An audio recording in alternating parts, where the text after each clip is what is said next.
mahasiswa Prodi Teknik Elektro sedianya sudah ada sejak dulu kala.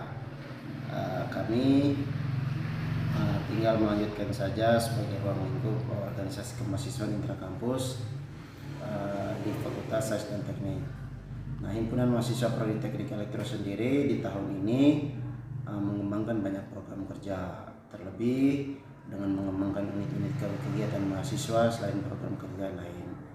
Kita mengembangkan unit kegiatan mahasiswa berupa tim robotik, tim fotografi, ada juga yang terbaru tim pengembang dan pengkaji energi baru terbarukan, dan rencananya kita juga membuka band elektro.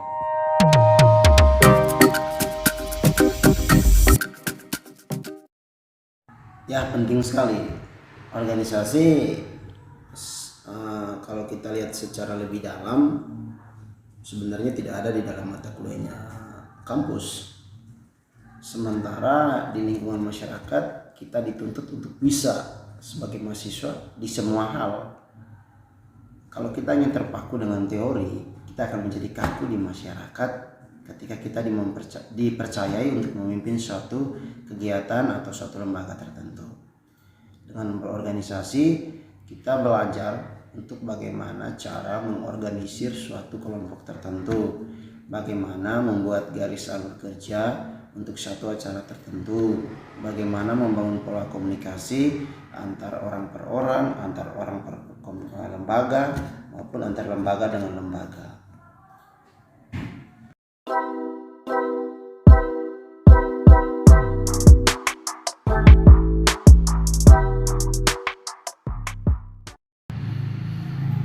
Kita baru habis melakukan kegiatan donasi untuk korban bencana siklon Seroja di Desa Tunbaun, Amerasi Barat, Kabupaten Kupang.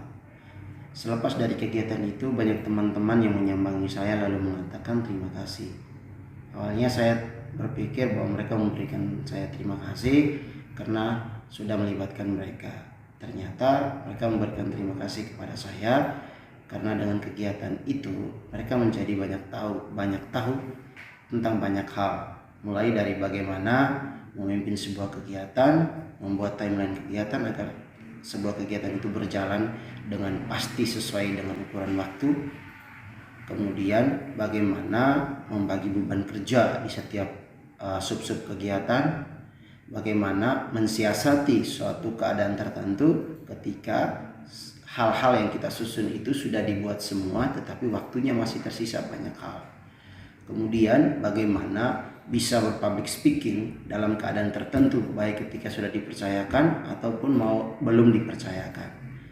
Mereka juga berterima kasih bahwa walaupun mereka pada dasarnya belum mendapatkan hal-hal itu di kampus, tetapi dengan keadaan begitu mereka jadi bisa belajar bagaimana bertanggung jawab untuk suatu kegiatan atau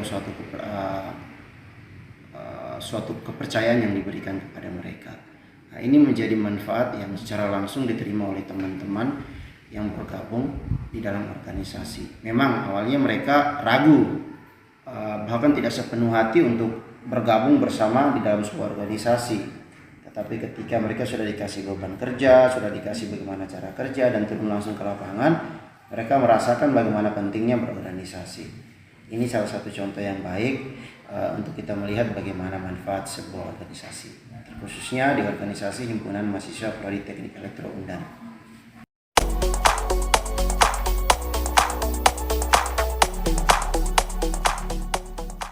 Saya sendiri tidak.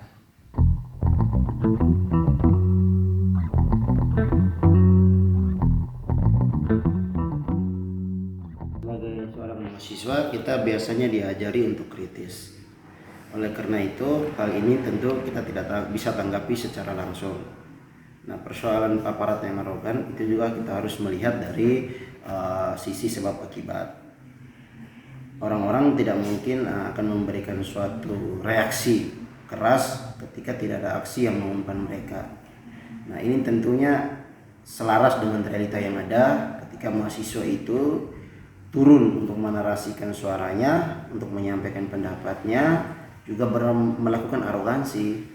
baik itu dari sisi perusakan fasilitas, pemblokiran jalan, ataupun sampai pada meneriakan kata-kata yang tidak sepantasnya diucapkan, sekalipun kesal. Tetapi sebagai seorang mahasiswa yang diajar untuk bermoral, kita tentu harus sadar di mana batas-batas yang harus kita lewati.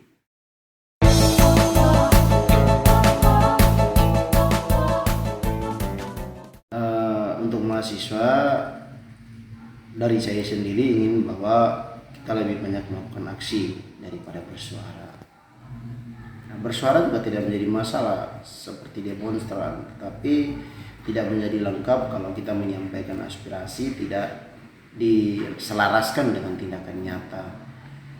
Kemudian bentuk tindakan itu juga menjawab bahwa apa yang kita suarakan ketika kita menuntut orang itu tidak hanya menginginkan mereka untuk berbuat, tetapi memberikan mereka solusi. Solusi-solusi seperti itu kan bisa dimunculkan dari kegiatan-kegiatan yang kita bangun. Hal-hal kecil itu tidak menjadi masalah sebagai tolak ukur, tetapi menjadi ukurannya adalah kita berbuat atau tidak.